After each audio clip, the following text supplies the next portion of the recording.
Question answer का session पहले भी आप लोगों ने सुना है। अभी थोड़ा सा चेंजेस ऐसा है कि आप में से ही यहाँ पे कुछ लोग आए जो आप नाम लेके भी उनको पूछ सकते हैं कि बाबा इस सवाल का जवाब क्या है। प्रोग्राम के बारे में होगा और सरेंडर के बारे में होगा और जिसके बारे में आपको क्वेश्चन है ना, हमेशा से आप पूछते ही है, लेकिन आज ज्यादा करके सब लोग पूछिए।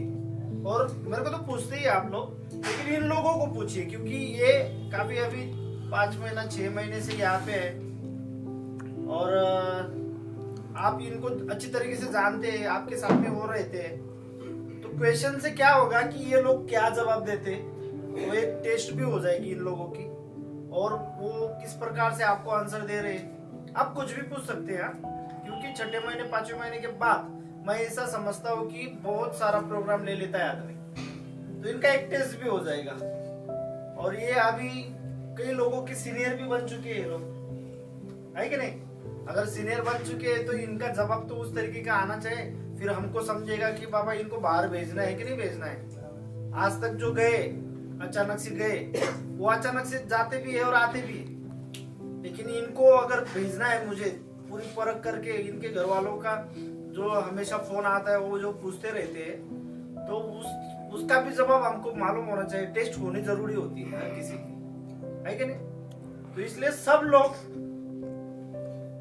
इन लोगों को सवाल पूछेंगे सोवरेनिटी के बारे में, नशे से दूर कैसे रहे उसके बारे में, प्रोग्राम किस तरह लेना चाहिए उसके बारे में, और कुछ अंदर रहते समय के सवाल होते शायद वो तुम्ही लोगों को पता चलता है किस प्रकार से बिहेवियर होना चाहिए, इन लोगों का किस प्रकार से।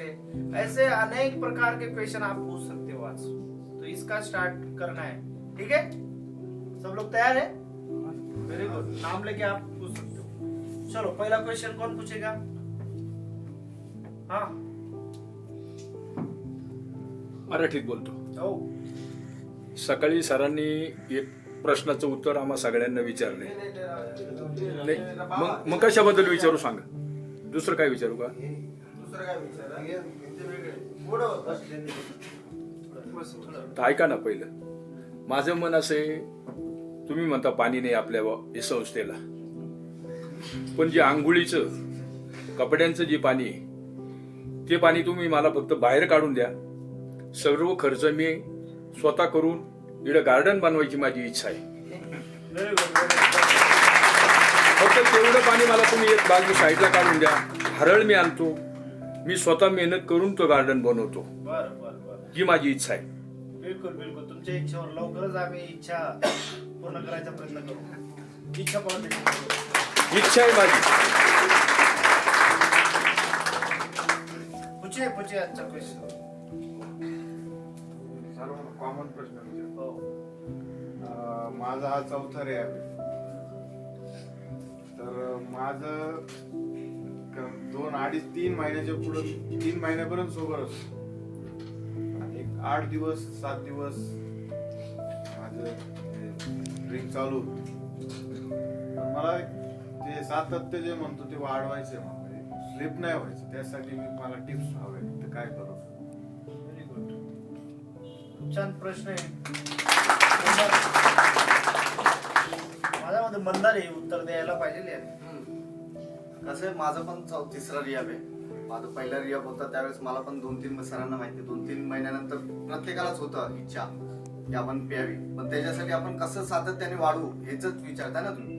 तर आपण आपलं जे आता एनी मीटिंगचं जे जसं दाखवतात, मीटिंग वगैरेचं असं नाही मी म्हणत की मीटिंग जाऊन करा, त्यांचं जे चक्र असतं ना, ते चक्र असं का बनवलं जातं, म्हणजे असं तुम्ही पाहिलं असेल, त्यांचा सिम्बॉल पाहिला असेल ना एनी मीटिंगचा, असं त्रिकोण असतो आणि असं बाजूला चक्र असतं, एका साईडला लिहिलेलं असतं घर, काम, मीटिंग। त्याच्यामध्ये काय ते चक्र कसं चालतं, ते गोल, तर त्याच्यावरतीच फोकस द्यायचा आपल्याला फक्त। की आपण घरामधून निघालो तर आपल्या डोक्यामध्ये फक्त एकच विचार पाहिजे की काम, कामावर निघालो तर आपण डोक्यामध्ये फक्त एकच विचार पाहिजे की घर, आणि घरामध्ये आपल्याला वेगळे असे निगेटिव्ह थॉट्स पण येतात, सर्व गोष्टी होतात, मग त्यावेळेस आपल्याला कंट्रोल नसेल होत। आपल्याकडे केवढे आता 4था रिया बोलतोय, मग आपल्याकडे सहकार्य मिळायला खूप माणसं आहेत, कैलास सर झाले, खूप जणांचे ते अवेलेबल असतात कधी एनी टाइम, की मला असा प्रॉब्लेम होतोय, आणि ते पण नसेल जमत तर सर्वात बेस्ट तुम्ही कुठची तरी म्हणजे फिजिकल फिटनेस लावून टाका, सर्वात बेस्ट, कारण की तो पण एक नशाच आहे। त्याचा नशा एकदा तुम्हाला चालू झाला ना, मग तुम्ही आजूबाजूला, मी स्वतःला सरांना पण माहितीये, मी स्वतः बाहेर निघालो तो मोक्षमधून, तर सर्वात पहिले दुसऱ्या दिवशी फिजिकल फिटनेस साठी जिम मध्ये ऍडमिशन घेतलं. एकदा तुम्ही पहिल्या दिवशी दिसल थोडं अंगावरती तुम्हाला दिसायला चालू होईल, तर तुम्हाला त्याचा नशा चढून जाईल की मला अजून पाहिजे. आणि त्या नशेमध्ये एकदा तुम्ही घुसलात, मग तुम्हाला दुसऱ्या या सर्व नशे असतात, जेवढे दारू गांजा वगैरे कसल्याही प्रकारचे नशे असतात, या सगळ्या नशांचं तुम्हाला आठवण सुद्धा येणार नाही. आणि रिलॅक्स होण्याचं मेन कारण काय, आपलं वाद होतात, त्याच्यानंतर आपल्याला टेन्शन, हे सर्व गोष्टी. तर जसं हे लोक शिकवतात त्याप्रमाणे, समजा पुढच्या ठिकाणी वाद झाला, भांडणं झाली, त्या ठिकाणून अर्ध्या तासासाठी कमीत कमी निघून जायचं बाहेर. असं नाही बाहेर निघून जायचं म्हणजे जाऊन दारू प्यायची असं नाही. बाहेर निघून जा, तुम्ही कुठे पिक्चरला जावा, नसेल पिक्चरचे पैसे वगैरे तर गार्डन मध्ये जाऊन फुकट बसा, मोबाईल मध्ये गाणी ऐकत बसा, मित्राला फोन करा, मित्रासोबत बोलत बसा, नाही तर आपल्या कामावर निघून जा, एक्स्ट्रा टाइम काम करा. एवढं पण करू शकतात तुम्ही. पण तुम्ही त्याच ठिकाणी अगर परत वळलात, मग तुम्हाला रियाब करून करून करून करून तुमचं जीवन पूर्ण रियाब मध्येच जाणार आहे. कारण की तुम्ही फक्त 2-3 महिने सोबर राहणार. जसं सर म्हणतात की तुम्ही कमीत कमी 1 वर्ष सोबर होऊन बघा. कारण की 1 वर्ष सोबर राहिल्यानंतर मग तुमच्या कसं होतं, सोबरायटी नंतर कसं बोलतात सर्वजण की सर्व काही मिळायला चालू होतं, तर ते कसं होतं, 1 वर्षानंतर लोकांना, घरातल्यांना विश्वास यायला चालू होतो. सर्वात पहिले घरातल्यांना विश्वास चालू झाला, मग तुम्हाला प्रत्येक गोष्टी तुमच्या आजूबाजूचे सर्व तुम्हाला विचारायला चालू होतात. आणि ते सर्व विचारायला चालू होतात, मग तुम्हाला स्वतःला आतून आनंद मिळायला चालू होतो. आणि तो आनंद मिळायला लागला तर मग ऑटोमॅटिक तुमचे जे असतात सोबरायटीचे दिवस ते वाढतच जातात ऑटोमॅटिक.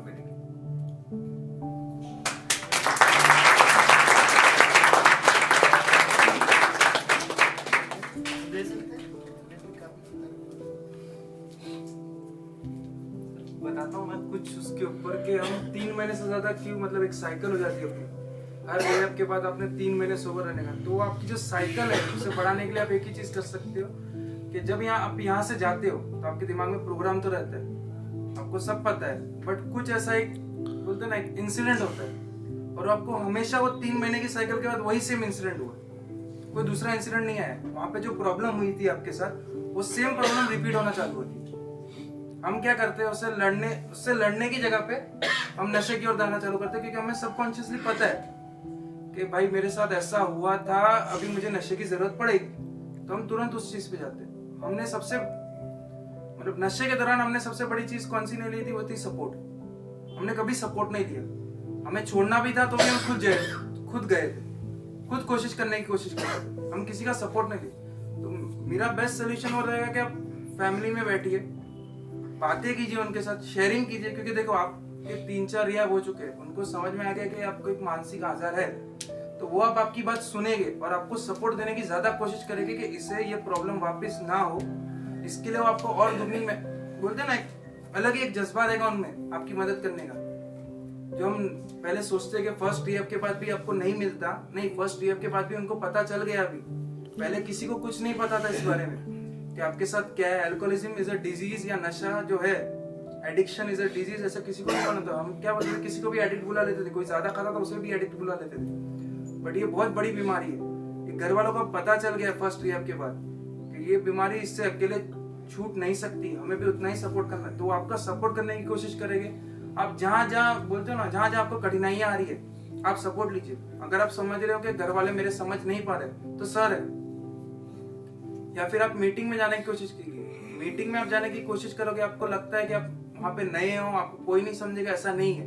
वहाँ पे ऐसे ऐसे लोग बैठे हैं जो 25-25, 20-20, 15-15 साल से सोबर है, उनके साथ भी सेम घटनाएं हुई है. ऐसा नहीं कि कुछ नई बात बताएगी वो आपको, वो बोलेगे मेरी जिंदगी में भी यही हुआ. तो मैंने उसे कैसे हटाया, अपने जो अपना फोकस था वहां से कैसे हटाया, वो आपको बताएगी. और आपसे अगर अकेले नहीं हो रहा है तो आप 1-2 दिन के लिए रिहैब में आ जाइए वापस, क्योंकि वही आपके लिए बेस्ट ऑप्शन है. कि आप कहीं भी नहीं जा पा रहे हो, आप कुछ नहीं कर पा रहे हो, तो आप रिहैब में आइए, 1-2 दिन बिताइए, आपके वो थॉट्स से वो निकालिए. सर तो हमेशा बोलते हैं कि अगर आपको जरूरत पड़ी तो आप कभी भी रिहैब आइए. तो आपको थॉट्स निकालने तो आप पहले आ जाइए, तो आपको बेनिफिट रहेगा. क्यों? क्योंकि आप 3 महीने बाद अगर आप वो रोक पाए तो आप नेक्स्ट टाइम 6 महीने बाद आओगे. जितना आप बढ़ाने की कोशिश करोगे उतना आपको ही फायदा मिलने वाला है. यहाँ पे किसी और को फायदा नहीं, आपको ही सबसे ज्यादा फायदा है. आपको कोई बोलोगे आप ये वापस क्यों आए, वो आपको ही पता है. लोगों को बताने की जरूरत नहीं कि आपके दिमाग में क्या चल रहा है. सर को आपने बताया कि आपको ये प्रॉब्लम हो रही है, मैं इसे फेस नहीं कर पा रहा हूँ, तो सर भी आपको एक्सेप्ट करेंगे कि चलो आ जाइए, क्योंकि उससे ये होता है कि हमें भी एक एश्योरिटी रहती है खुद को कि नहीं मेरे लिए कोई सपोर्ट के लिए बैठा है, कि मैं अगर कोई गलती करता हूँ मेरे सपोर्ट के लिए मेरे पीछे एक रिहैब है, कोई सपोर्ट है ऐसा जो मुझे, और एक हायर पावर भी है। क्योंकि आप हमेशा सोचते रहोगे कि नहीं यार मैं कुछ नहीं कर सकता, तो वो हायर पावर हमेशा आपको बोलेगा कि रिहैब चले जाइए या ये आप मीटिंग्स में जाइए। इस तरीके से आपको सपोर्ट मिलेगा कि आप बोलते हैं ना 3 महीने की बात करें, मतलब सोच रहा हूँ कि 3 साल बाद आपको जरूरत पड़े उस चीज की। बस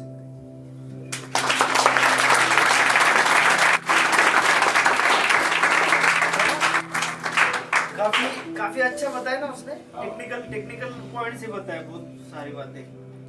जैसे वो बोल रहा है कि 3 महीने के बाद रिहैब में रहता हूँ, उसके बाद में वापस से रिलैप्स हो जाता है।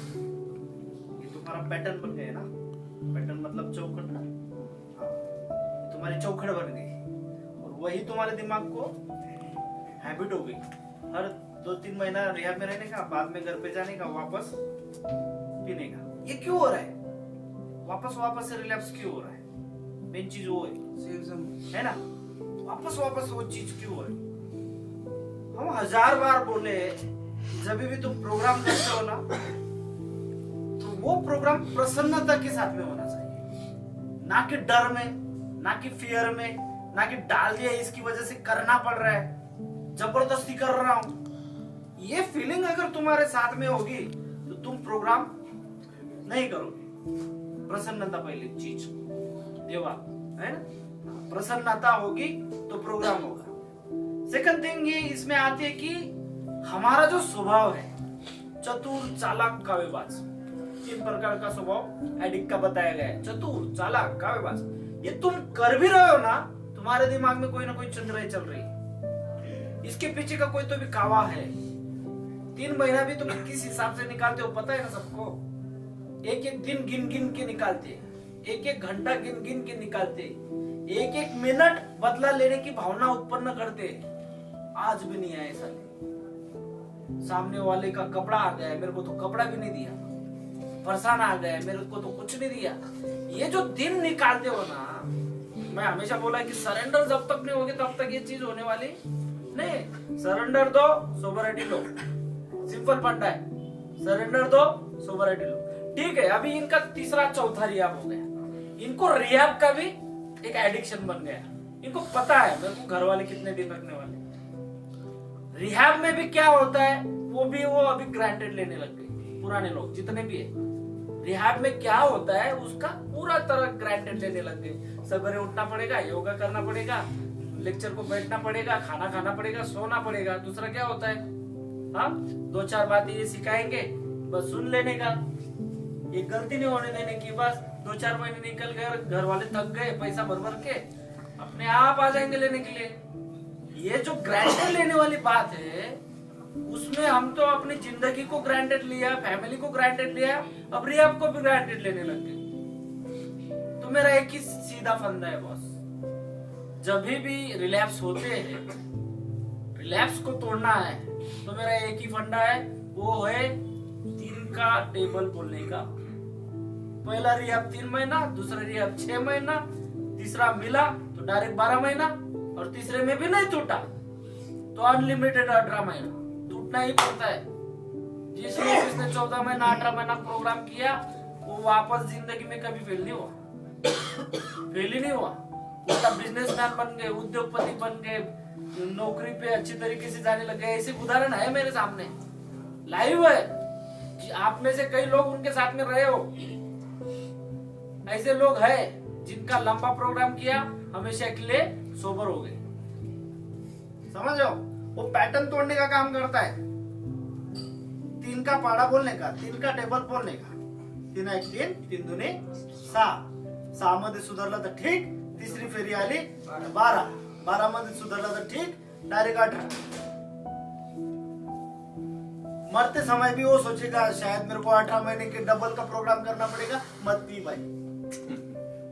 समझ रहे हो, तो अब जाके पैटर्न लॉक टूटता है। नहीं तो ये 3 महीना तो तुम्हारा पार्ट हो गया पूरा। ये 3 महीना इजी लगने लग जाता है रिलैप्स पेशेंट को। यही प्रोसेस है इसकी, उसके अलावा प्रोसेस नहीं। हमारे ब्रेन को मैसेज जाना जरूरी है। अगर पिएगा तो 6 महीने के अलावा तो अब 12 महीने जाएगा, इसलिए तेरे को पीना नहीं, समझ। और अटेंशन की बात है ना, ये कोई भी चीज अटेंशन के ऊपर होता है। अगर तुम इतने अटेंशन नहीं हो कि तुमको समझ में नहीं आ रहा है कि 3 महीने के बाद मैं वापस पी लेता हूँ, वापस 3 महीने के बाद मैं पी लेता हूँ, अगर तुम्हारे अंदर इतने अटेंशन नहीं तो तुम्हारा इंटेलिजेंस कुछ काम का नहीं है। तुम कितने भी होशियार होंगे लेकिन तुमको ये आने वाला दुख की फर्क नहीं होती पहले से, तो तुम कुछ काम के नहीं हो ना फिर, है कि नहीं। दुख किस तरीके से आता है हमको पता चल जाता है। क्यों पता चलता है, क्यों पता चलता है? एक्टिव है। क्योंकि इतिहास गवाह है हमारे ब्रेन के अंदर, उसको समझता है। एकदम सन्नाटा हो गया तो क्या लगता है, सन्नाटे के पीछे क्या आएगा, तूफान आने वाला है। लोगों को पता चल जाता है, अरे बाप रे इतना सन्नाटा है, मतलब कुछ तो भी तूफान आने वाला है। घर में भी कुछ वातावरण ऐसा हो जाता है तो पता चलता है कुछ तो भी होने वाला है आज। उसी तरह तुम्हारे ब्रेन को नशे के बारे में पता नहीं है क्या? पता है, फिर भी जानबूझ के करते हम लोग, क्योंकि हमें हमारी पूरी तरह फटी नहीं है। जब तक तुम्हारा बोगदा नहीं होगा ना तब तक तुमको समझेगा नहीं, है ना। बोगदा होना, फैमिली को चले जाना, हाथ पांव टूट जाना, उसके बाद में सुधरने की कोशिश करोगे क्या? सब पता है, सबको पता है। बहुत सिंपल है सोबर रहना, बहुत सिंपल है, कुछ भी डिफिकल्ट नहीं है। डिफिकल्ट तो हम लोग बना रहे, उसको डिमांड दे दे के, विषय बड़ा के हम बढ़ा रहे। बहुत सिंपल। सागर जैसा लड़का यार सोबर रह सकता है तो तुम क्या चीज हो? हाँ? सागर जैसा लड़का हो जिसने मान लिया था चलो मैं जिंदगी भर दारू ही पीऊंगा, ऐसा वाला लड़का आज सोबर रह रहा है, सोबराटी की गुण गा रहा है। नाही भाऊ मला घरी नाही जायचं, मला इथंच राहायचं है। हाँ? ऐसा लड़का सुधर सकता है और तुम्हारा पैटर्न नहीं टूटता, मतलब क्या है? ठीक है, ताली कौन बजाएगा फिर?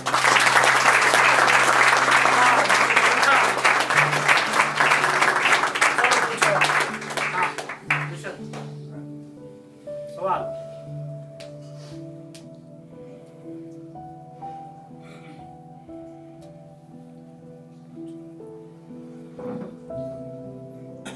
हमेशा सोचता रहता हूँ, हर चीज में अपन अपने आप को मजबूत समझता हूँ सर, लेकिन खास करके अपने वाले अगर कोई कुछ बोल देता है तो इमोशन पे कंट्रोल नहीं रहता है, उसके वजह से कुछ गलतियां हो जाती है। फिर तो उसको कैसे हैंडल करना चाहिए सर?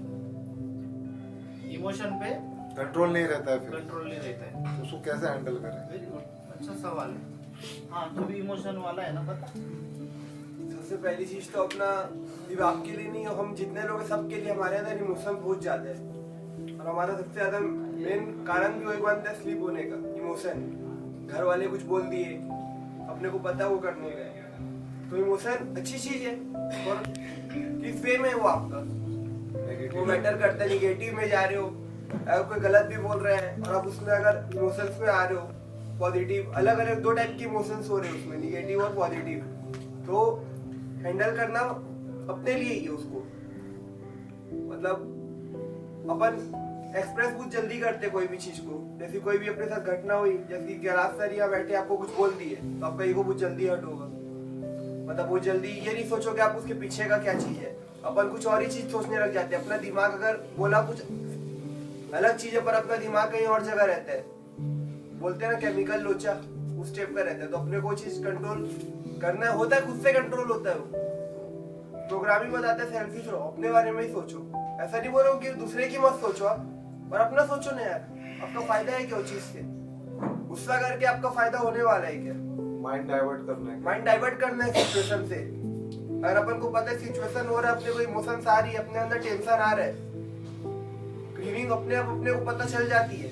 मुझे अपना बहाना रहता है कि स्लीप हो गया, रिलैप्स हो गया, मुझे बोलने का है यार। जैसे उनको भी पता है कि मेरा 4था रिहैब है, मैं 3 महीने के बाद ही स्लीप होता हूँ, अपने मुंह से अपना टाइम भी पता है। तो भाई 3 महीने के बाद वो अपना इलाज क्यों नहीं ढूंढ सकते कि तीसरे महीने में आखिरी में आ गया हूँ, मैं कहीं सेफ पॉइंट पकड़ लूँ। कैलाश सर को बोलते हैं रिहैब जानते हो, तो ये क्यों नहीं जानते कि मैं कैलाश सर से कांटेक्ट करूँ या 2 दिन अपना रिहैब में दूं, या मैं अपने घर वालों से अपना करूं?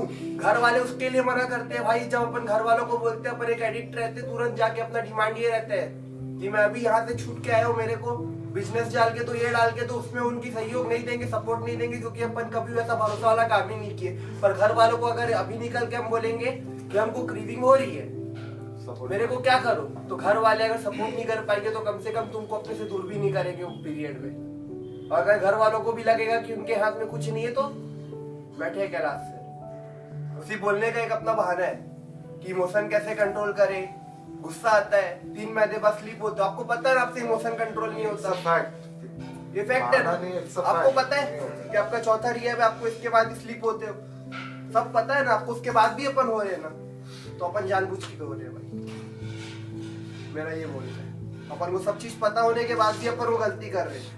अपन को पता अपन कौन से दलदल में जाने वाले, पर अपन एक ही चीज का वेट कर रहे हैं, और रॉक बॉटम।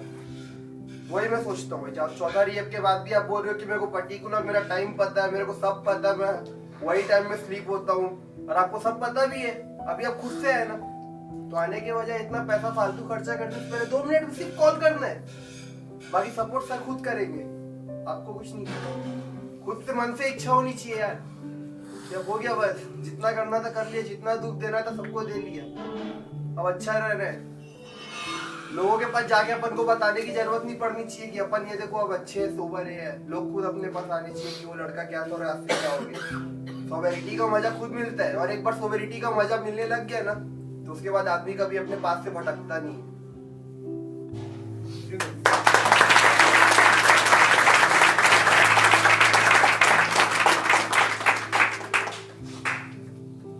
अच्छा है ना,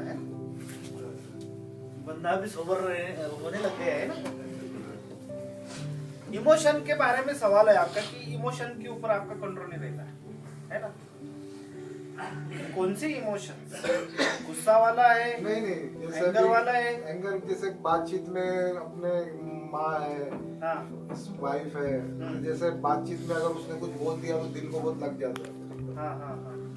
नहीं एक्चुअली आपको ही नहीं लगता, वो जितने भी नशेबाज लोग हैं ना सब सेंसिटिव है, सब सेंसिटिव। इस मामले में सबसे ज्यादा सेंसिटिव एडिक्ट लोग रहते हैं, जो भी एडिक्ट है इस मामले में सबसे ज्यादा सेंसिटिव एडिक्टिव बिहेवियर वाले लोग भी रहते हैं। मतलब जो नशा नहीं करते लेकिन उनका बिहेवियर एडिक्टिव रहता है, एडिक्ट की तरह ही सब एक्टिंग करेंगे, एडिक्ट की तरह ही चलेंगे, खाना पीना रहना सहना सब उसी तरह रहता है उन लोगों का। सब लोग इतने सेंसिटिव रहते हैं कि देखो अभी मैं यहाँ पे सिंपल सा उदाहरण, आपकी माँ के ऊपर अगर मैंने गाली दी तो आप क्या करेंगे? मेरे को गुस्सा भी, मेरा तो जबड़ा फोड़ देंगे, मेरे को मारेंगे, कुछ तो भी करेंगे ना। और कई कई कैटेगरीज होती है जिनको तुम माँ के ऊपर क्या, बाप के ऊपर क्या, तुम दादा नानी सबके ऊपर दे दो, वो खाली मुस्कुराते रहते हैं। उनको पता होता है ये जो गाली दे रहा है ना, अभी इसको अगर मैंने रिटर्न कुछ किया तो ये बढ़ेगा, एक दिन ये ऐसा आएगा, ये खुद हो कि मेरे पास सॉरी बोलने के लिए आएगा। ऐसे भी लोग हैं दुनिया में, और वो लोग उनकी जिंदगी में सक्सेसफुल होते, सक्सेसफुल। इसका बेस्ट उदाहरण देता हूं, शरद पवार को सब जानते हैं, माननीय शरद पवार साहब सब जानते हैं। मैंने एक जगह पे ऐसा सुना या देखा, कुछ तो भी हुआ पीछे 2-4 साल 8 साल पहले, एक बंदा उठा और उनको जम के रख दी सभागृह में। सरदार जी थे, गए स्टेज पे और रख दी। क्या किया उन्होंने? शरद पवार जी ने कुछ किया? उसको मारा, उसको गाली दी। इतना बड़ा आदमी, पूरा इंडिया हिला देने वाला है इंसान, जब मारा सरदार जी ने, उन्होंने कुछ नहीं किया रिएक्शन। वो तो उनके क्या वहां की सिक्योरिटी होंगी, जो लोग होंगे, उन्होंने किया, उन्होंने खुद कुछ नहीं किया, बोला तक नहीं कुछ भी। आज तक शरद पवार ऐसे वाद विवाद में भी पार्टिसिपेट नहीं करते। सब लोग पक्ष के ऊपर बोलते हैं ना, शरद पवार कभी नहीं बोलते। भड़काऊ भाषण आज तक नहीं किया उन्होंने, है ना। वो टॉप पे ना, वो जानते मेरा जो समय, मैं किसी नाम के पीछे, किसी ने मेरे को गाली दी, किसी ने मेरे को भड़काया, किसी ने मेरे को, ये फालतू के पीछे मैं पढ़ के मेरा टाइम वेस्ट कर रहा हूँ जिंदगी का। सबसे मेन बात क्या होती है कि हम जो इतने सेंसिटिव लोग हैं कि हमारे माँ के ऊपर कोई गाली दे तो हम सामने वालों को मार डाले, इतना हमारे मन को लग जाता है। मेरे को एक समझता नहीं, खाली बात तुमको ही है क्या? सबको माँ, बिना माँ का कोई पैदा हुआ है इस दुनिया में?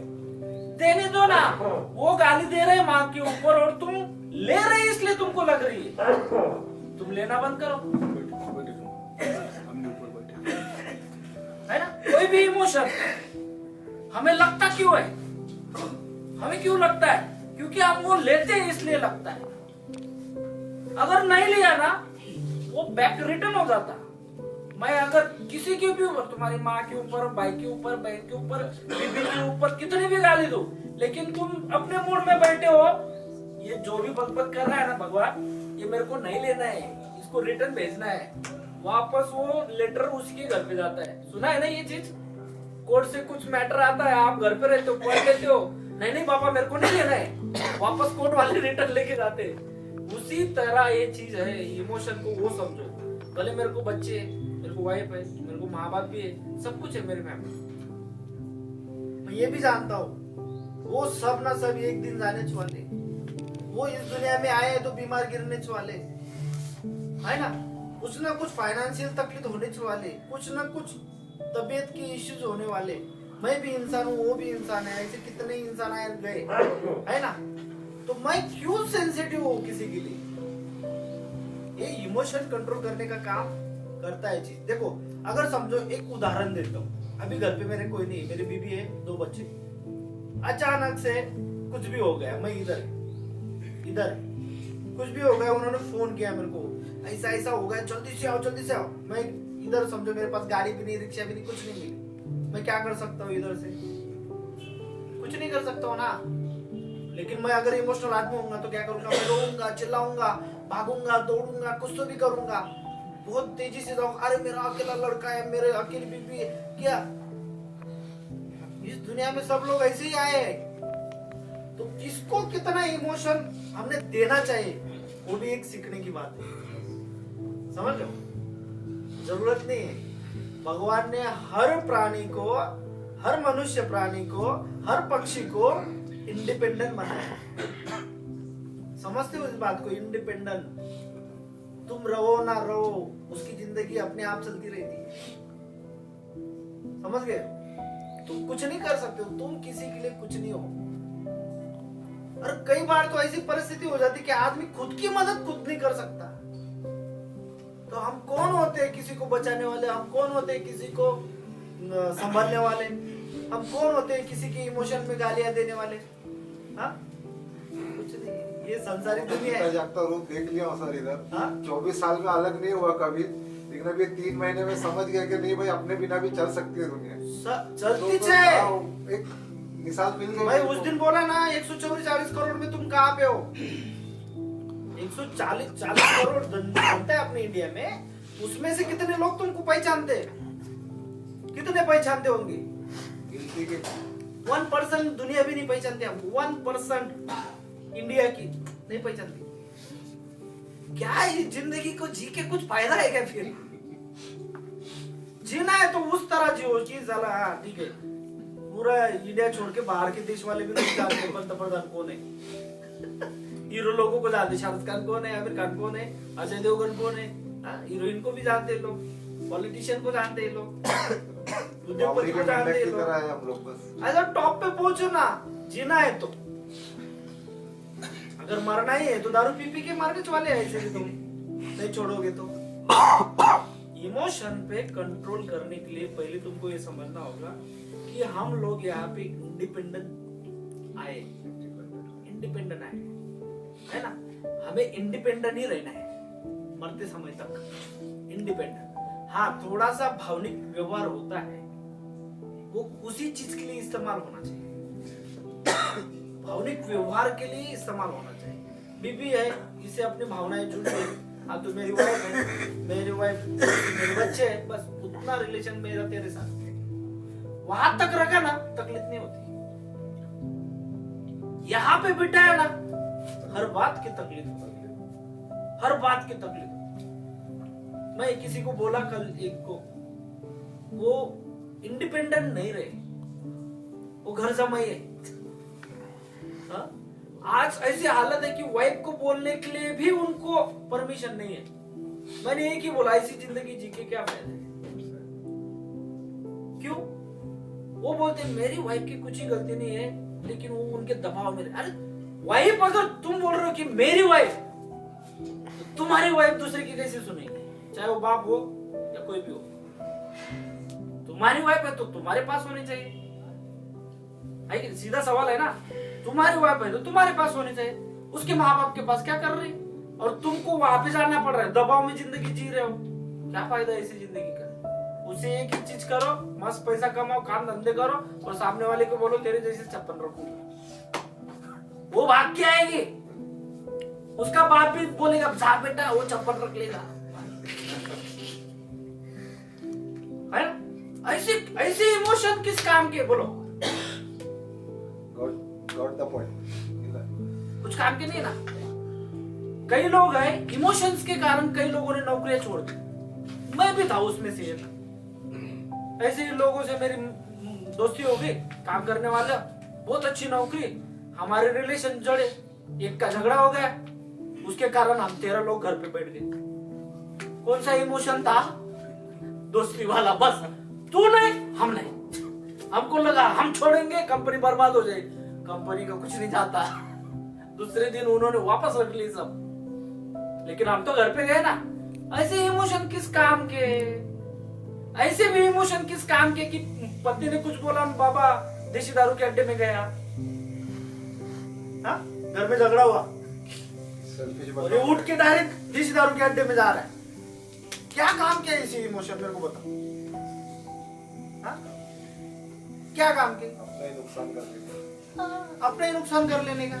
मैं कितने बार बोलता हूँ, मेरी बीवी जानबूझ के मेरे को कभी कभी टोने देती है। हाँ? हम गए थे अभी गांव में, तो उधर से आते आते बहुत ठंडी थी। मेरी बीवी जानबूझ के, मेरा बियर पीने का मन कर रहा है, ऑनलाइन चल रहा है क्या? बियर पीने का मन कर रहा है। मैं गाड़ी चलाते ऐसे देख रहा, क्या कभी जिंदगी में पी तू बियर? नहीं, बोले मेरा बहुत ठंडी है, मस्त मजा आएगी। ऐसा क्या टॉन मारते हैं लोग पब्लिक। मैंने एक ही बोला, तू बियर पिए या देसी दारू पिए, मेरे नाम में मत गिर। मैं छोड़ देगा तेरे को। समझ गए? तो इमोशन किस काम के होती है?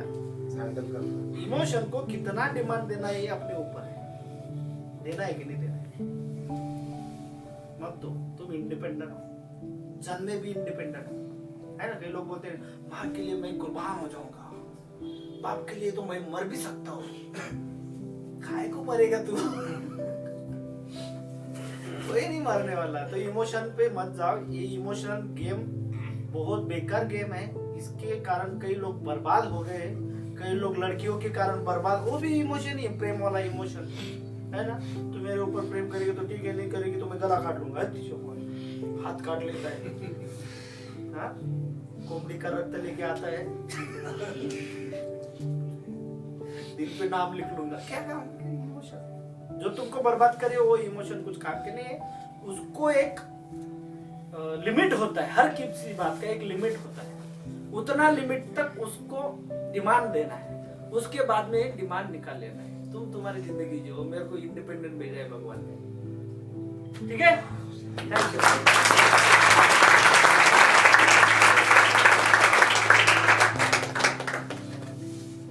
प्रश्न है माझे हरितोष को एक सवाल के साथ और एक सवाल कुशन से सवाल यानी प्रॉब्लम है। अगर मैं यहाँ से जाता हूँ, जब भी इनने मालूम मुझे 1 महीना 2 महीना 3 महीने 5 महीने, तो अगर मैं यहाँ से जाने के बाद मेरी बहुत सी इच्छा है, बहुत सी, तो इच्छा पूरी नहीं हुई, पूरी होती है कुछ नहीं होती, तो इच्छा नहीं पूरी नहीं हुई, तो इसकी वजह से मैं स्लीप रिलैप्स कुछ भी हो सकता है। उस वक्त मुझे क्या करना चाहिए? और दूसरा सवाल है क्वेश्चन से, क्या यहाँ से जाने के बाद जाहिर है कि मैं कभी रिएप के टच में नहीं रहा, या ये मीटिंग जैसी अपने यहाँ पे बात है इसके टच में नहीं मिल सकते क्योंकि कोरोना का टाइम चले, ऑनलाइन ये इधर उधर आना तो हायर पावर किसी समझ के चलना चाहिए. म्हणजे हायर पावर कोणाला म्हणजे मारलं पाहिजे बाहेर. चलो पहला सवाल जो था आरितोष को हाँ सर. कि यहाँ से निकलने समय मेरे मन में बहुत सारी इच्छा है, अगर वो पूरी नहीं हुई तो मैं रिलैप्स हो सकता हूँ, स्लिप हो सकता हूँ, तो उससे बचने के लिए क्या करना चाहिए, ऐसा उनका सवाल. आप जैसे बोल रहे हैं कि आपके दिल में कुछ इच्छा है जो आपको बाहर जाके पूरी करनी है. यहाँ पे जितने पेशेंट्स बैठे हैं ना, सबके दिल में कुछ ना कुछ इच्छा है, सबको कुछ ना कुछ करना है.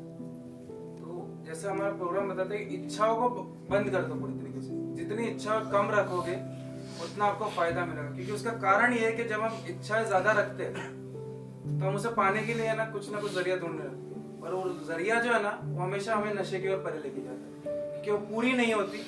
और जब पूरी नहीं होती तब हमें एक ही सहारा मिलता है, नशा. क्योंकि हमें सबकॉन्शियसली पहले से ही पता रहता है कि हम बार बार ये कर चुके.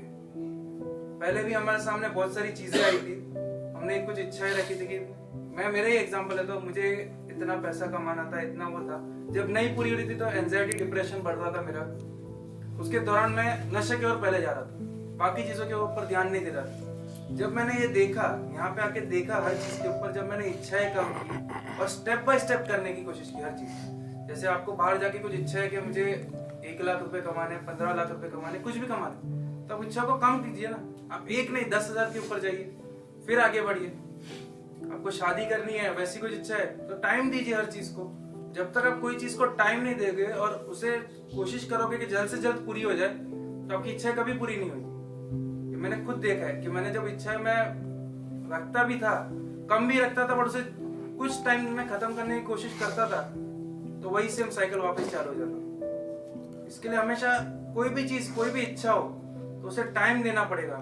1 दिन में 2 दिन में नहीं होने वाला, हर चीज में उसे टाइम देना पड़ेगा. मेरा ये भी कहना है कि मैं अगर मेरी इच्छा कोशिश कर रहा हूँ बहुत बार पूरी होने के लिए, लेकिन मैं असफल हो जाता हूँ. कोशिश मैं दिल से करता हूँ, ऑनेस्टी करता हूँ और पूरी नहीं होती. तो हारने के बाद मुझे जो अफसोस होता है, मैंने किया, मैंने 100 दिया, मेरी इच्छा पूरी तो वो इच्छा ही छोड़ दो ना. जब आप रिपीटेडली वो कोशिश कर चुके हो और कंटिन्यूअसली फेल ही होते जा रहे हो, तो अगर आपको एक और बार ट्राई करना है तो मैं बोलूंगा कि वो इच्छा जो थी उसके ऊपर एनालिसिस कीजिए कि इतनी बार में क्यों उसके ऊपर ना सफल हुआ. तो आपको पता चलेगा कि हर बार कुछ एक रीजन था, शायद वो सेम रीजन रहेगा, हमेशा अलग नहीं रहेगा. तो उसी के कारण मैं उसके ऊपर सफलता पा नहीं पा, अभी मतलब सफलता मुझे नहीं मिल रही है उसके ऊपर. क्यों नहीं मिल रही उसका कारण मिलेगा आपको, तो आप इच्छा खुद दबा दोगे कि नहीं हो रहा है मुझसे इस कारण की वजह से. वो इच्छा मेरे लिए वैलिड है, ऐसे नहीं कि अच्छी इच्छा है, पूरी गलत भी है, तो फिर भी तो क्या कर. तो आप देखिए उसके ऊपर. जसं आपल्या प्रार्थनेमध्ये आहे सांगितलेलं, पण मनाची प्रसन्नता ठेवा, धैर्य ठेवा आणि त्याच्यासाठी ज्ञान मिळवा. ज्ञान म्हणजे आपल्याला लाभू दे. तर ध्येय त्याच्यासाठी मेन आहे की चिकाटी ठेवा, सातत्य ठेवा त्याच्यामध्ये, आणि मनाची प्रसन्नता ठेवली की नक्कीच ते ध्येय आपल्याला साध्य होईल असं मला तरी वाटतंय.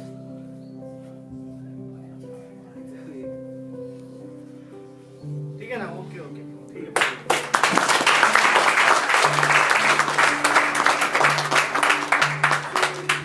भूषण भाऊ कैसे बहुत भारी भारी सवाल पूछते रहते हो. बोला तो टेस्टी है, ठीक है ना, टेस्ट बोला तो टेस्टी है. जैसे वो पूछ रहे थे कि तुम यहाँ से निकलते समय तुम्हारी जो भी इच्छा है वो पूरी करने के लिए तुम मेहनत करते हो और वो फिर भी नहीं होती तो फिर रिलैक्स होते है ना. पहले तो प्रोग्राम हमको एक ही चीज सिखा रहा है. पहले क्या सिखा रहा है, मान्य करो. पहले क्या सिखा रहा है, मान्य करो, एक्सेप्टेंस. मान्य करो. सेकंड स्टेप क्या सिखा रहा है, हायर पावर, है ना. आपका हायर पावर मानोगे तभी कल्याण होगा. मैं तो डोंबिवली चल रही है, ठीक है.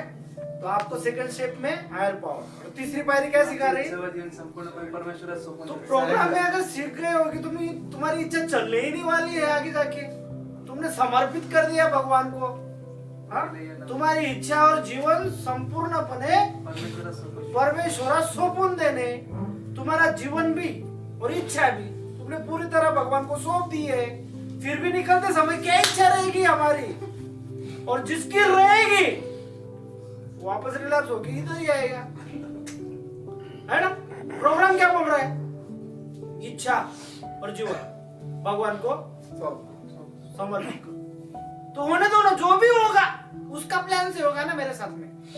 मेरी कोई इच्छा नहीं बाबा। अब इसके बाद जो भी इच्छा रहेगी वो मेरे घर वालों की रहेगी। मेरे लिए भगवान तो वही है ना, माँ बाप, बीबी, बच्चे। हाँ, उनके इच्छा के अनुसार मैं जीऊंगा अभी इसके बाद। उनकी इच्छा क्या है? हमसे नशे से दूर रहे, काम पे जा, पैसा कमा, अच्छी जिंदगी निकाल। मेरे भगवान चाहते हैं कि अच्छी जिंदगी मैं जीऊं, बस उसी तरह मेरे को जीना है। उसके बाद में जब तीसरे स्टेप पे आदमी कोई भी पहुंचेगा, उसकी कोई इच्छा, पर्सनल इच्छा कोई नहीं रहेगी, पर्सनल इंडिविजुअल इच्छा कोई नहीं रहेगी। वो नहीं बोलेगा कि शाम को यार एक काम कर, शाम को मैं अभी रिहब से आया हूँ, शाम को आज चिकन ही बनना चाहिए। और समझो गलती से उसकी वाइफ घर पे है, उसने बोला नहीं साला चिकन खाएगा तो वापस दारू पिएगा, चल नहीं बनाती चिकन। इसकी इच्छा है चिकन ही बनना चाहिए। निकलते समय वाइफ बोल रही चिकन बनाओगी तो ये दारू पिएगा। अब क्या होगा? वाइफ नहीं बनाएगी, ये बोलेगा जो मैं बिगड़ा था वही सही था, आता हूँ 5 मिनट रुक, वापस रिलैक्स, है ना। अगर इच्छा ही नहीं होगी, तू मेरे भगवान है, बीबी तू मेरी भगवान है, तू मेरी हायर पावर है, माँ बाप हायर पावर है, बच्चे हायर पावर, तुम्हारी क्या इच्छा है? उसने बनाया बैंगन, चलेगा, बिना बैंगन, बिना सेंगाने वाला बैंगन बना है, जो हमको कभी पसंद नहीं है। अब तुमने भगवान को सरेंडर कर दिया जीवन और इच्छा। उसने बैंगन भी लाए ना तो खुशी खुशी खाना है। देवा अशी परिस्थिती मी बदलू शकत नाही, मुर्गी देवा अशी परिस्थिती मी बदलू शकत नाही, ते स्वीकार, मनाची प्रसन्नता दे। समझ रहे हो? कुछ भी हो, तुमको कोई डिसीजन में किसी ने लिया नहीं, तुम बहुत होशियार हो, सब मानते तुम बहुत होशियार हो, लेकिन होशियारी कहाँ पे गई तुमको पता है? तुम्हारी होशियारी किधर गई तुमको पता है? तुमने जो डिसीजन लिया घर वालों ने नहीं मान्य किया, तब तुम्हारी इच्छा का क्या होगा? मर्डर हो जाएगा। मर्डर हुआ तो तुमको तुम्हारे अंदर का शैतान जागरूक हो जाएगा, है कि नहीं? वापस उसी रास्ते पे जाएगा ना। और लेकिन तीसरी बार बोल रहे हैं कि इच्छा और जीवन, मतलब हमारी ऑर्डर खत्म नहीं चलेगी। अब हम जज नहीं है, हम आरोपी है, कटघरे में बैठे हुए आरोपी है। तुम खाली हमारे ऊपर हल्ला बोलो, हम यस ओके यस धन्यवाद थैंक यू, होम मिनिस्टर। इतना ही करना है, यही सवाल का जवाब है। समझा?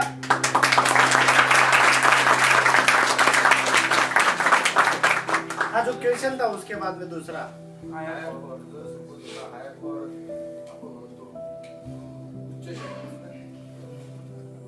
आता इथून मी गेलो भरपूर मला म्हणजे हे आव्हान येते, आव्हानच म्हणतात, चॅलेंज येते भरपूर असे काही चॅलेंज, मला काही चॅलेंज एक्सेप्ट करावं लागेल, कारण ते करायलाच पाहिजे नाही का? अशा वेळेस मी काय केलं पाहिजे? कोणाची मदत घेतली पाहिजे नाही, कारण आपला प्रभू इथं सांगतो की नाही का मला मदत मागा. आता सपोज इथे तिथून सुटल्यावर तर काही वेळेस आता सेंटरच्या टचमध्ये नाही, कमिटी यांच्या त्यांच्या कोणी स्पॉन्सर यांच्या टचमध्ये नाही राहणार मी. सपोज असलो तरी रात्री कधी काही चॅलेंज मी असणार झोपत फोन करून तर नाही म्हणणार सर मला ते प्रॉब्लेम आले, त्याची झोप कधी होऊ शकत नाही, बरोबर? अशा वेळेस मी काय केलं पाहिजे? हायर पॉवर काय मदत मागितलं? आपण आता कोणतं आपल्यावर चॅलेंज आलं समजा आणि आपण आपल्या हायर पॉवरला भेटू नाही शकलो, तर त्या हायर पॉवरनी जे आपल्याला टीचिंग्स दिले, जे शिकवलंय, ते आपण यूज करून त्या चॅलेंजला आपण मात करू शकतो.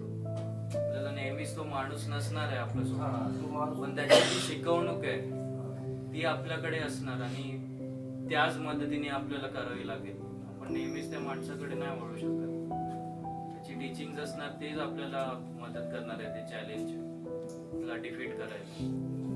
म्हणजे असे कुठले असे म्हणजे आता मी सेंटर मध्ये आपण म्हटलं जसं आपल्याला शिकवतो प्रत्येक टीचिंग मला पूर्ण पाच मध्ये जावं लागेल. यावेळेस सरांना शिकवलं, यावेळेस हे झालं असं आठवणार. अशा वेळेस काय केलं पाहिजे? आठवणार तर नाही मला. माझी कधी बोलतो मी, मला आठवणार नाही. चॅलेंज स्वीकारणं पण एक वेगळी पद्धत आहे. चॅलेंज कुठल्या प्रकारचे? चॅलेंज आले हा चांगले चॅलेंज आहेत की काही तुम्हाला त्याच्यात धोका वगैरे निर्माण होणार असे काही चॅलेंज स्वीकार. जे चॅलेंज चांगले आहेत ते स्वीकारा. ते थोपून वर ठेवू शकता तुम्ही. चॅलेंज मला हा काय काय ते थोपून ठेवू शकता, थांबवून ठेवू शकता त्या चॅलेंजला एक काळासाठी. की तो वेळ तो पिरियड तुम्ही कंट्रोल करू शकता, त्याला थोपून ठेवू शकता, त्याला थांबवू शकता. आणि चॅलेंज स्वीकारणं हे तुमच्यावरती आहे. चांगले चॅलेंज असेल ते कसेच जे स्वीकारायला पाहिजे आणि त्याच्यावर आपण फाईट करू शकतो. त्याच्यावर सरांनी सांगितलं त्याप्रमाणे आपण चॅलेंज स्वीकारू शकतो. पण मला जर कधी चॅलेंज आलंय असा वाईट चॅलेंज येतो खूप हे आणि मला थोडंसं असं वाटलं करावाच तर काय करायचं तो केलाच पाहिजे. तो ऍक्च्युली तो वाईट असू सुद्धा तो चांगला आहे कारण तो मी स्वीकारला तर मी नंतर मला फायदा पण होईल. असे काय हिंदी में बता. अगर कोई चैलेंज मुझे आया ऐसे चैलेंज या मुझे सांगितलं हायर पावर की मदद अपन बोलते हैं आपके जैसे हेल्प मदद मांगनी चाहिए किसी से. कोई चैलेंज आया किसी के साथ मदद मुझे मदद की जरूरत है तो मैं वो चैलेंज पूरा करने के लिए चैलेंज भी हो सकता है. कोई क्या बोलते हैं प्रॉब्लम अचानक से प्रॉब्लम खड़ा हो जाता है. प्रॉब्लम खड़ा हो जाता है तो ऐसे वक्त मुझे क्या करना चाहिए? ऐसे वक्त में प्रार्थना तो नहीं बोल सकता मैं. ऐसे वक्त में सबसे पहले बिना कुछ सोचे अपने दिमाग को शांत करना चाहिए. मेडिटेशन करो, जो भी इतने सारी है, पहले दिमाग शांत करो अपना. ऐसे समय में अपन को कभी भी हड़बड़ाना नहीं चाहिए. ये अपने माइंड को जो टेंशन है एकदम उसी में भिड़े हो, दिन भर उसी में सोच रहे, टेंशन ले रहे, नहीं करना चाहिए. जो भी चीज है उसको एकदम सिंपली सॉर्ट आउट करने का सोचना चाहिए. अपन थोड़ा सोचे पर अपन को हमेशा दूसरे हायर पावर या सपोर्ट सिस्टम की जरूरत लेने की क्यों है? सब बोलते ना कि अगर अच्छे से रहना तो सपोर्ट सिस्टम लो, कोई भी निर्णय लेना तो हायर पावर लो. ये सिर्फ हम ही लोग के लिए, सबके लिए हायर पावर सपोर्ट सिस्टम क्यों नहीं है?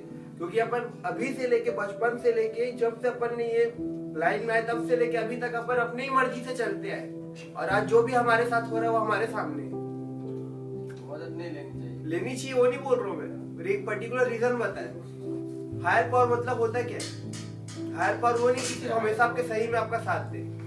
अगर आप गलत भी हो, आप गलत हो तब भी वो आपका साथ देगा, पर उस टाइम पे साथ नहीं देगा कि आप गलत हो आपको सेफ जोन में ले जा रहा है. आप गलत हो तो आपको बराबर आपकी जो सजा है वो आपको दिलाएगा वो फिर, और उस टाइप को सुधार के आपको साथ देगा. वो होता है हायर पावर.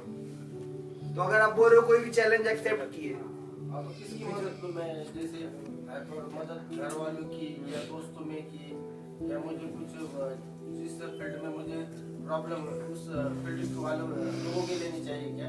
ऐसा वो आपके ऊपर है. हायर पावर आप किसको समझते हो? क्योंकि आपको मेरे से ज्यादा अपने बारे में पता है. आपको पता है कि कौन आपका अच्छा चाहता है, कौन आपका बुरा चाहता है, कौन आपको सिर्फ अच्छे वक्त में नहीं. अपने पास जब सब है तब अपने पास भी सब रहते, पर अपने पास जब कुछ नहीं उसके बाद भी जो आदमी हमारे साथ खड़ा है डट के, चाहे जितनी वर्स्ट कंडीशन आ जाए, गलत सिचुएशन आ जाए, जिसको हमारे प्रति दया भी नहीं होना चाहिए, अगर हम गलत है तो हमको बराबर वो सजा दिलाए, उसको आप हायर पावर मान सकते हो. मैं आपको बता नहीं सकता कि आप अपने दोस्त को मानो, क्योंकि मैं नहीं जानता आपके दोस्त कैसे, आपके घर वाले कैसे हैं, कौन आपके प्रति कितना डिवोट है ना. वो आपके ऊपर है कि आपको किसको हायर पावर मानना है, किसको लेके चलना है. मेरे ऊपर रहनी चाहिए. हाँ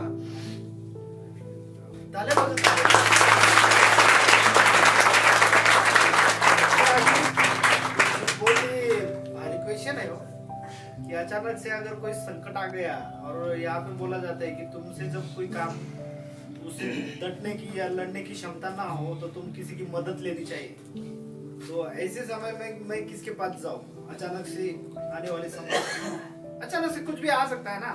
अचानक से कोई क्वार्टर लेके आया मेरे सामने, है ना, अचानक से सरप्राइज लेके आते. कई लोग आते सरप्राइज करके कि चलो मेरा बर्थडे है, चलो मेरा कुछ त्योहार है, शादी है, कुछ मेरा मन तो चाहता है कि मैं ना पीऊं, और आज की शादी में या मेरे को सोबर रहना है बॉस, लेकिन अचानक से कोई तो भी पुराना दोस्त आ जाएगा, वो बोलेगा ले। ऐसे समय में अचानक से क्या डिसीजन लो? सर को फोन करके हाँ, इधर करो क्या उधर करो, सवाल बहुत अच्छा है कि नहीं? कई टाइम पे अपने पास कोई नहीं होता है, रात के समय में आ जाते हैं, ऐसे कुछ भी किस्सा कभी भी घट सकता है। ऐसे समय में हमने क्या करना चाहिए? देखो, प्रोग्राम में एक बात अच्छे से बोली है, लेट गो। क्या बात है ये? हाँ, मेरे को इंग्लिश नहीं समझता, क्या वो होता है वो? लेट गो, लेट गो, क्या है वो? चलो 12 बजे, रात के 12 बजे अचानक से समस्या आई, और यार मेरे को तो लड़ना ही पड़ेगा, नहीं तो कुछ तो भी अस्त व्यस्त होने वाला है, क्या करेंगे? लेट गो, तुम छोड़ दो उस चीज को, जब होगा तब देखा जाएगा। वो एक सिंपल सी एक चीज है, हम कुछ सब्जेक्ट को इतना ज्यादा डिमांड देते हैं, नहीं ये आप भी होना चाहिए, नहीं आप भी करना चाहिए, नहीं आप भी, बहुत ज्यादा नहीं, ऐसा नहीं होता है। कभी कभी चीजों को छोड़ देना पड़ता है, बाद में देखना पड़ता है, 10 दिन के बाद इसके बाद देखेंगे। यहाँ पे तुम लोग कितने जन होते हैं, दूसरे दिन तीसरे दिन कितने टेंशन में होते हैं, तुम्हारे बाकी के व्यवहार रुक जाते हैं, बोली वचन रुक जाती है, बाहर कुछ रह जाता है ना? आप वहां से अंदर से तड़पड़ करते हैं और बोलते हैं कि मेरे को सर से मिलना ही है, मिलना बहुत जरूरी है, ये तो सब सत्यानाश हो जाएगा, है ना? बैंक के पैसे होंगे, किसी की उधारी होगी, दूसरी होगी, तीसरी होगी, कुछ ना कुछ मैटर रहते हैं हर किसी के, और आपके मन में खाली इतना ही रहता हो, और हम वहां से बोलते हैं आज नहीं 15 दिन के बाद मिलने को बोलो। क्या होता है? कुछ हुआ आपके साथ में आज तक? हाँ? बहुत टेंशन में आते हैं कई लोग, आज के आज मेरा फोन होना चाहिए, उसके बाद में बोला जाता है 1 महीने के बाद मिलूंगा। क्या हुआ, मर गए आप? क्या आपका काम बिगड़ गया बाहर का? No, let go, let go, जो बोला है ना मेरे को अभी का कुछ जरूरत नहीं है, कुछ भी जरूरत नहीं, ठीक है? टेंशन में आए, तुमको वो प्रॉब्लम हुआ, बस बाबा तू क्वार्टर लेके, अभी नहीं बाबा, let go, let it go, है ना? अब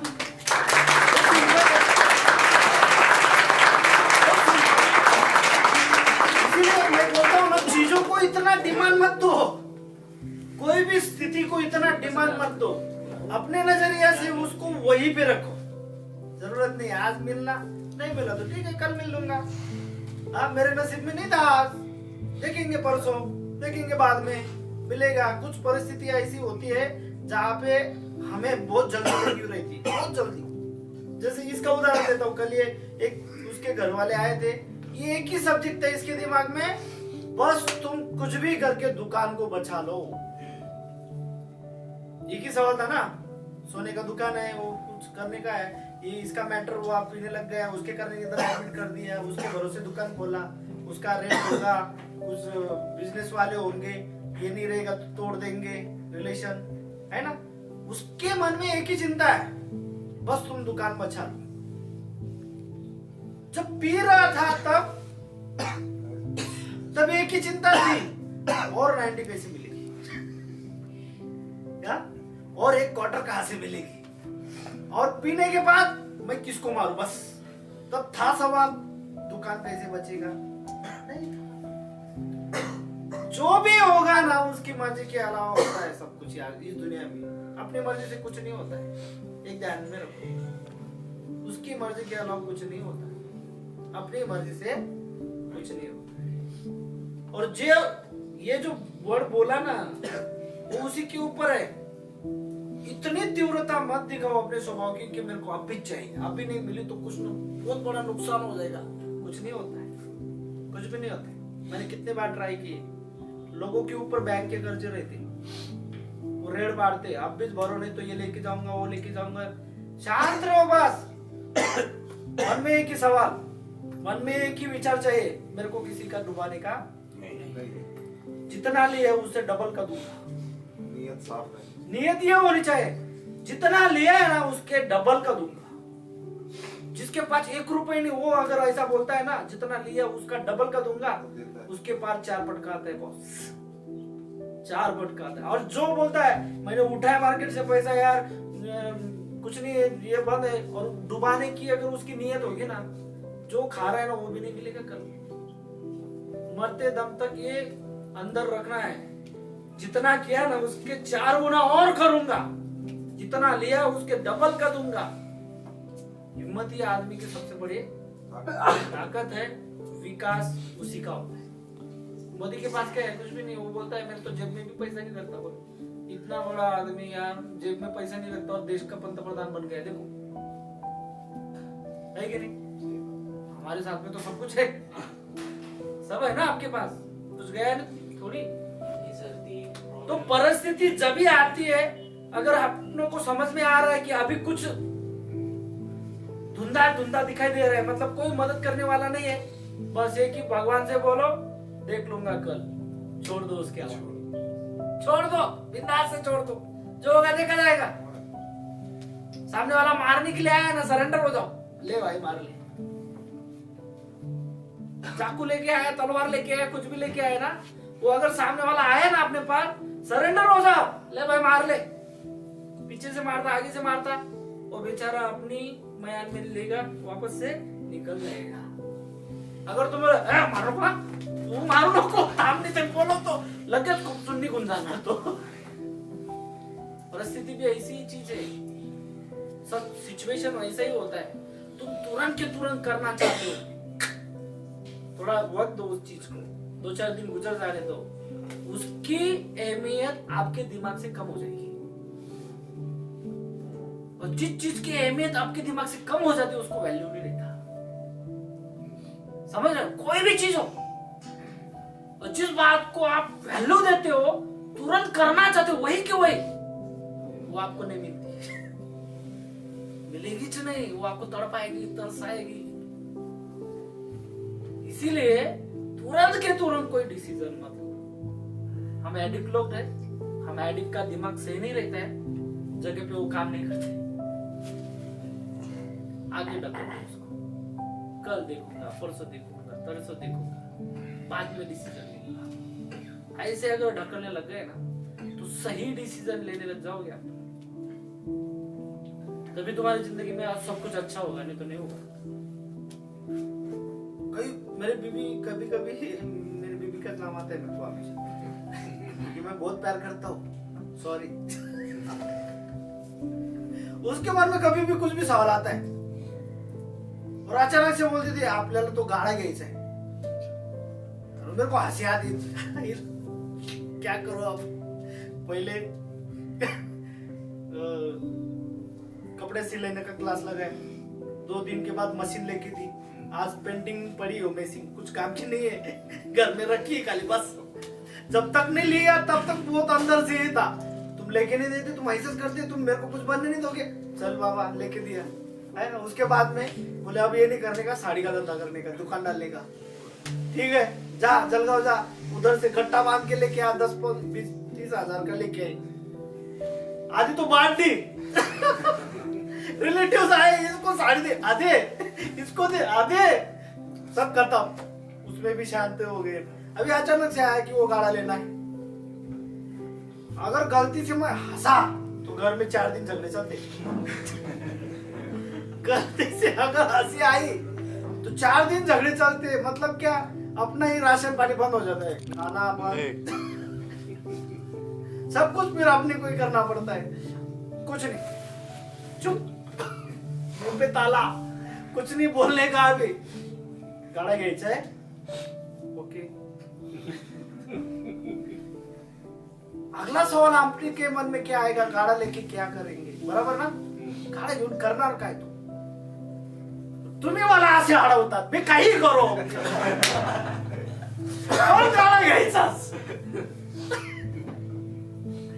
काय करायचं, ठीक, ओके ठीक आहे ना, निघून यायचं। दुसऱ्या दिवशी दुसरा प्लॅन आपण तिच्या डोक्यात टाकून द्यायचा। गाडा घेण्यापेक्षा हे खूप भारी आहे, कधी पण लॉकडाऊन होतं, गाडा बंद होऊन जातो, हा त्याच्यापेक्षा हा का, मग हे करायला तुला शिकावं लागेल, 1-2 वर्ष अजून पुढे जाईल. डायवर्शन. हाँ, अभी ये चीज मन डाइवर्ट आज अगर फांसी आई है तो फांसी बचाना है ना आपको, हाँ? उसके कर पे सौंप दो ना, मन डाइवर्ट कर दो, आइडिया लगाओ कुछ तो भी अच्छे तभी बचाते हैं। लेकिन एडिक्ट का ऐसा नहीं होता है ना, एडिक्ट का उसी क्या होता है, वक्त झगड़ा कर लेते हैं. तुरंत झगड़ा कर देते माँ की मैं कमा रहा हूँ और तू अभी का अभी मांग रहा है, कहाँ चलाओ जा तेरे माँ बाप के, ये सब कुछ उधर ही झगड़ा हो जाता है, ऐसा होता है. तो let go. Handle with care. Okay, thank you.